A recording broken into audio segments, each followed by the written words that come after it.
Bodhan bus స్టాండ్లో ఒక బోధన అమ్మాయి అక్కడ ఉంటే ఒక దుర్మార్గుడు రాధాకిషన్ అనే వాడు నేను కూడా బోధన వెళ్తున్నానని మోటార్ సైకిల్ మీద తీసుకొచ్చి మరి ఏం చేసి ఉండవో తెలియదు కానీ హరాస్మెంట్ చేసిందని కంప్లైంట్స్ వచ్చినాయి.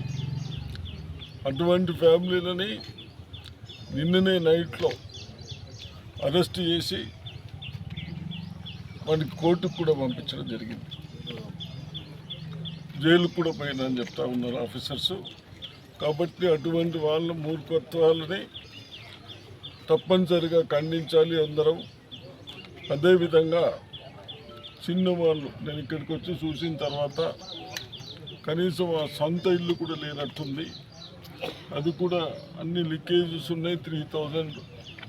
3,000 పర్ మంత్ రెంట్ అంటా ఉన్నారు. కాబట్టి వాళ్ళ బీదస్థానం వాళ్ళ బాధలను చూసి ఇక్కడ మన డబుల్ బెడ్రూమ్ ఒకటి ఇయ్యమని తహసీల్దార్కి చెప్పడం జరిగింది.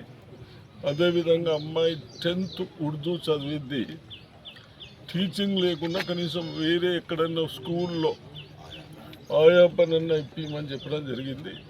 ఇవి తప్పనిసరిగా చేస్తారు. అదేవిధంగా ఎక్కడన్నా ఇటువంటి వాళ్ళ మీద తప్పనిసరిగా మనం యాక్షన్ తీసుకోవాలి, బహిష్కరించాలి ఇటువంటి వాళ్ళని మీ ద్వారా నేను